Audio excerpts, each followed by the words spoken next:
कोई बोलते हैं। अखिल भारतीय आयुर्वेदन संस्थान में सबसे ज़्यादा जो बच्चे आज का दिन में जो बीमारी लेके आ रहे हैं वो फेफड़ों से रिलेटेड बीमारी होता है। इसको हम मेडिकल टर्म में एस्थमा बोलते हैं, COPD बोलते हैं, दमा की बीमारी बोलते हैं। और यही बच्चों के साथ जब बुजुर्ग होते हैं 60+, जिसको हम जेनेटिक बोलते हैं, बुजुर्गों की जो बीमारी, उसका भी केसेस एस्थमा रिलेटेड केसेस सबसे ज़्यादा बढ़ रहा है। अखिल भारतीय में इसलिए एस्थमा केस को, एस्थमा का जो बीमारी है इसको देखने के लिए अलग से विभाग, अलग से हॉस्पिटल किया जा रहा है। तो इसी विषय में मुझे दो ही बात बोलना है कि हम लोग एस्थमा के जो एयर है, हमारे जो एनवायरमेंट है, एयर है, इसमें ऑक्सीजन की मात्रा कितना होना चाहिए, कितना होता है जनरली, ये 21%, 100 में से 21% है। और बाकी अधिकतर नाइट्रोजन है और थोड़ी मात्रा में कार्बन डाइऑक्साइड है और 1% में अन्य मॉलिक्यूल्स है। तो ये जो ऑक्सीजन की परसेंटेज अगर 21% से कम हो जाता है, अन्य मॉलिक्यूल्स ये बढ़ जाता है। यही कारण है बच्चों में अस्थमा होने के कारण, क्योंकि शरीर जो लेता है दो तरह से, एक तो हवा लेता है और एक हम खाना बाहर से लेते हैं। बाकी सारी चीज़ शरीर अपने आप में तैयार करता है। तो हवा का जो सोर्स है ऑक्सीजन, ये से प्लांट से ही आ सकता है और कोई भी एनिमल इस दुनिया में नहीं है जो ऑक्सीजन बना पाए।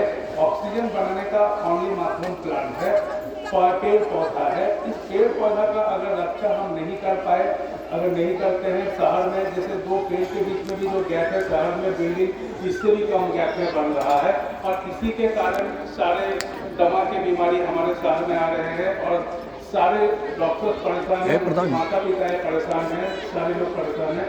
और दूसरा जो है, हम जो खाना लेते हैं इसमें पोषक तत्व बोलते हैं, न्यूट्रिशन बोलते हैं, जिसमें जायसवाल जी यही बोले। तो न्यूट्रिशन जो होता है, न्यूट्रिशन पोषक तत्व अलग होना चाहिए, नेचुरल प्राकृतिक पोषक तत्व।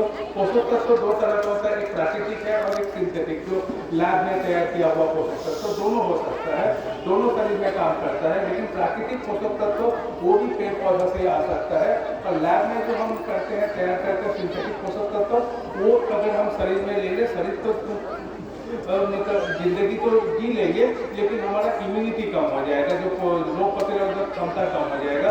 तो आज हम यहाँ पे जो आए, मैं एक्सीडेंटली आया हूँ, सर ने मुझे बुलाया तो मैं आया, पर आके मुझे उम्मीद नहीं था कि इतना सुंदर इस टाइप से यहाँ के आड़ाकरम का काफ़ी दिन से मैं चर्चा सुन रहा था। बहुत पहले 3-4 साल पहले एक बार आए थे, आप लोगों ने प्राकृतिक खेती जायसवाल जी सब मिलकर शुरू किए थे। अभी मुझे पता नहीं उसका क्या स्थिति है, लेकिन उस समय आए थे। और आज जो हम देख रहे हैं 3 साल में, जिस टाइप से आप लोगों ने उत्साह देख रहे हैं, पेड़ में कैसे रक्षाबंधन किया गया है, ये चीज़ हम लोग को और सभी, झारखंड का नाम मतलब झारखंड मतलब होता है कि जंगल से रिलेटेड बाहर में एक जो इंप्रेशन तैयार हुआ है, ये पेड़ पौधा बचाना जरूरी है। तभी जाके, जैसे यहाँ पे मैं समझता हूँ, अगर मैं 3-4 घंटा मैं रह लेता हूँ, दैट मीन्स हुआ कि मुझे इतना फ्रेश ऑक्सीजन मिलेगा जो दिल्ली में कम से कम तो मैंने 15 दिन में जितना मेरे शरीर में जितना लंग्स, फेफड़ा जितना ये मॉलिक्यूल्स जमा करता है, कार्बन मोनोऑक्साइड और कार्बन डाइऑक्साइड का मॉलिक्यूल्स जमा करता है, वो साफ हो सकता है 3 घंटे में। जो अगर फ्रेश एयर 21% वाला कॉन्सेंट्रेटेड वाला एयर मिले, शहर का एयर में, हवा में ऑक्सीजन का मात्रा बहुत कम हो गया है। कभी हर दिन पेपर में आते रहता है, TPM से हम लोग उसको कैलकुलेट करते हैं। तो ये यही महत्व है इस ग्रामीण क्षेत्र में। तो पेड़ पौधा बचाना, अगर हम अपने बीमारी से बचना चाहते हैं सारी चीज़ से, और जायसवाल जी जो बोलेंगे, खाना जो है वो हमारे प्राकृतिक खाना, जो न्यूट्रिशन की बात करते हैं, पोषक तत्व की बात करते हैं, वो नेचुरल न्यूट्रिशन हमारे शरीर में कैसे आए, तभी जाके हम कोशिकाओं के लेवल में हम अपना जो इम्यूनिटी है उसको हम बढ़ा सकेंगे। धन्यवाद।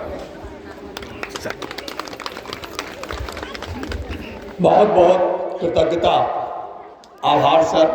आपने मार्गदर्शन के द्वारा हमें कैसे